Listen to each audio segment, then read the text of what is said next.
कुछ काम जरा, ख्वाबों का ले लो सहारा। थम जाओगे तो क्या मिलेगा, जाओ पूरे तेरा। मित्रों, महाभारती के मंच पर आज हम चर्चा कर रहे हैं cease fire, pros and cons.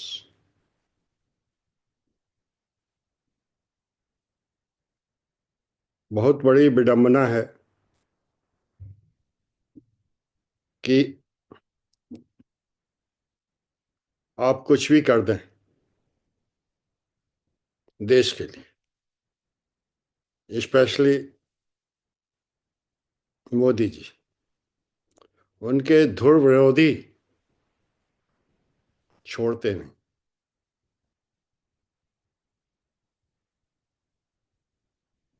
जब 7 तारीख को मोदी जी ने सेनाओं को आदेशित किया था कि आतंकवादियों के 9 ठिकानों को नस्ताबूद कर दिया जाए, तो हमारे कुछ साथी कह रहे थे कि मोदी जी से ये बहुत बड़ी गलती हुई है। अब जब सीज फायर हो गया है, तब भी हमारे बहुत सारे मित्र, स्पेशली जो लुटियन मीडिया है, मोदी जी के पीछे पड़ा है।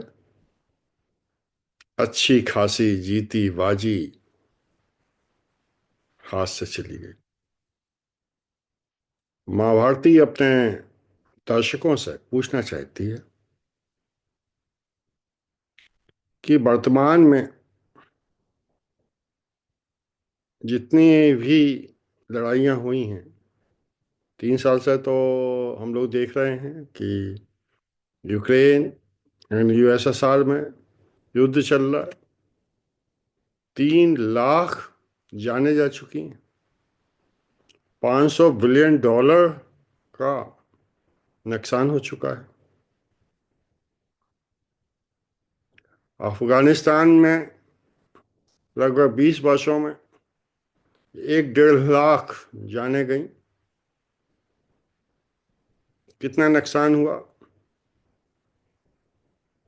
पूरी की पूरी एक पीढ़ी, लगभग 20 साल विकास नहीं हो पाया वहां पर।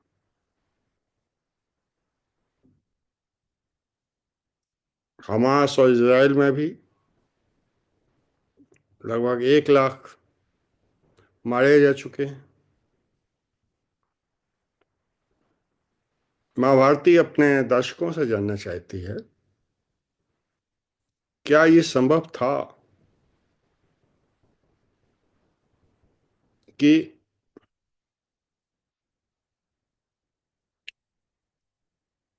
पाक ऑक्युपाइड कश्मीर पीओके हम ले सकते थे, बलोच को अलग राष्ट्र बना सकते थे, बांग्लादेश क्रिएट करने का हमें क्या फायदा हुआ। वो हम पे ही गुजारा रहा है आज की तारीख में।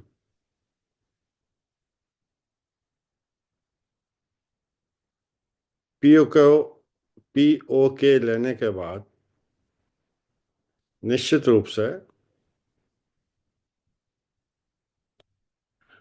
मुस्लिम आबादी बढ़ती।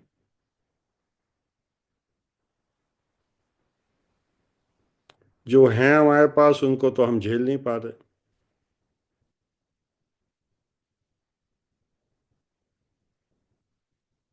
वर्तमान में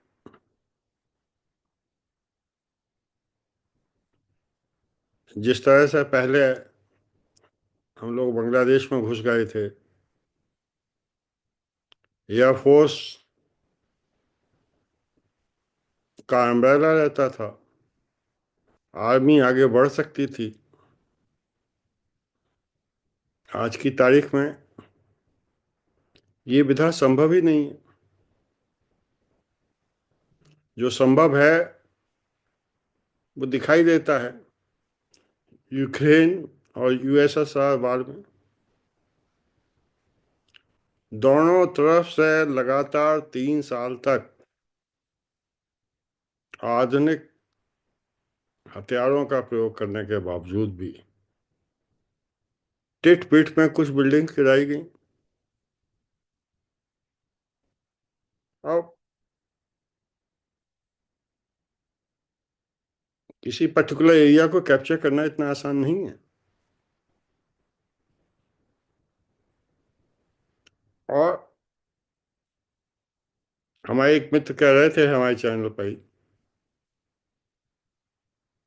कि जब एक गुंडा होता है, उसकी गुंडाई बढ़ती है, तो उसकी गुंडाई खत्म करने के लिए दूसरा गुंडा उससे लड़ता है। महाभारती मंच का विचार ये है, गुंडई और गुंडे दोनों गलत हैं। आज की तारीख में बुद्धि बल से, डिप्लोमेसी से अपने दुश्मन को बिना बताए कि हम आपके दुश्मन हैं कमजोर किया जाना संभव है। यही रणनीति अपनानी चाहिए। महाभारती मंच का मानना है कि 80% मुसलमान भी हिंदुओं की भांति शांति चाहते हैं, डेवलपमेंट चाहते हैं, विकास चाहते हैं, उन्नति करना चाहते हैं, साथ साथ रहना चाहते हैं।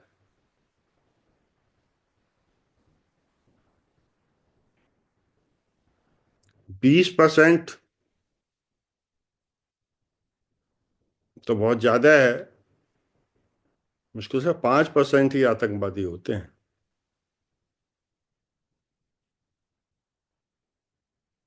जो योग होता है वो कभी आतंकवाद को नहीं अपनाता, गुंडई को नहीं अपनाता। जो अयोग होते हैं, जिनके सामने धन संचय का कोई ऑप्शन नहीं होता है, वो बिक जाते हैं। और समाज का, देश का, दुनिया का एक तत्व उनको टुकड़े देकर आतंकवादी गतिविधियां वेस्टेड इंटरेस्ट की वजह से शुरू कराते हैं। इस तरह की गतिविधियां ना हो, इसके बारे में विचार किया जाना चाहिए। अफसोस की बात है कि भारत ने इस बार दिखा दिया कि हम पाकिस्तान के अंदर घुस के, उनकी सीमा के अंदर प्रहार करके आतंकवादी अधिष्ठानों का अंत कर सकते हैं।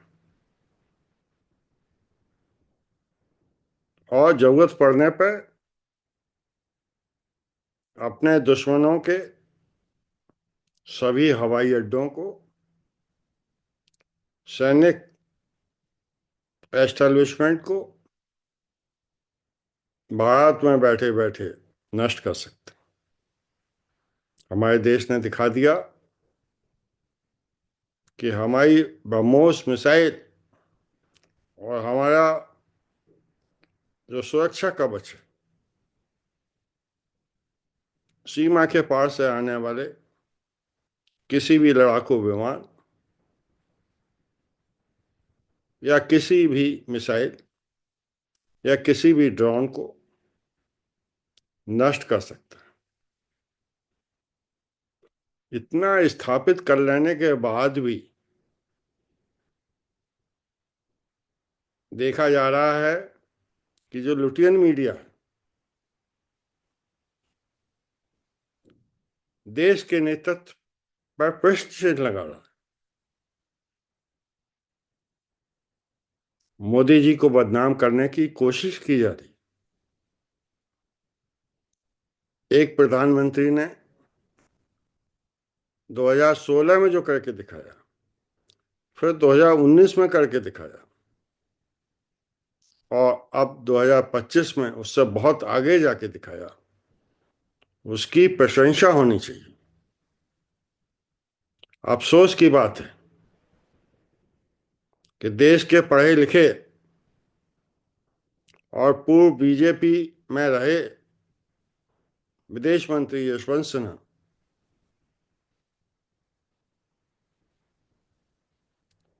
अपनी बुढ़ापे के अंतिम चरण में, अब पता नहीं क्यों, द्वेष रखते हैं मोदी जी से। उन्हें आज की तारीख में कांग्रेसी अच्छे लगने लगे। नेहरू जी की तारीफ करते हैं वो, इंदिरा जी की तारीफ करते हैं,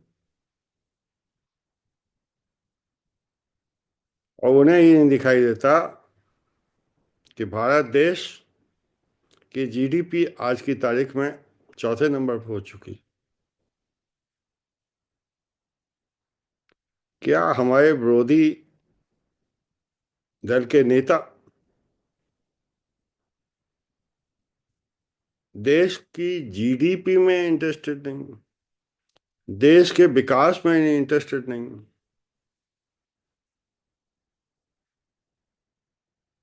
क्या ये उचित होता कि पाकिस्तान से कोई एटम बम हताशा की स्थिति में भारत में भेजा जाता और हम भी 10 भेज देते? पाकिस्तान तो खत्म होता, मगर हमारे देश के भी लाखों नागरिक मारे जाते। क्या मिलता है इससे?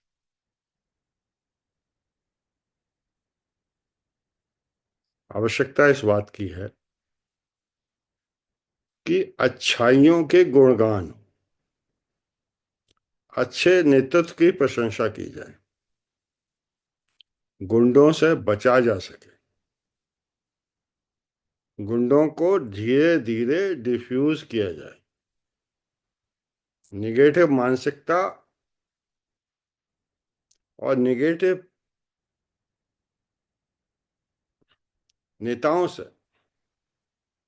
निगेटिव नागरिकों से आप कड़े कानून की व्यवस्था करके अपने देश को भी बचा सकते हैं और अपने देश का विकास भी कर सकते हैं।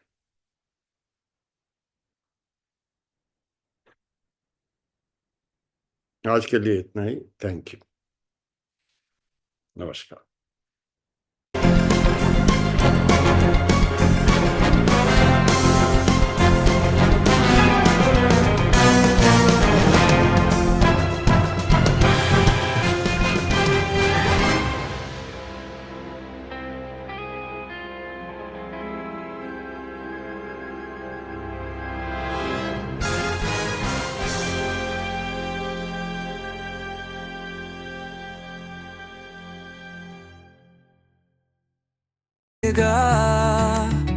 जाओ पूरे तेरो इरादा, बहुत टकलियां आराम अब बढ़ने दो हर कदम, हर सांस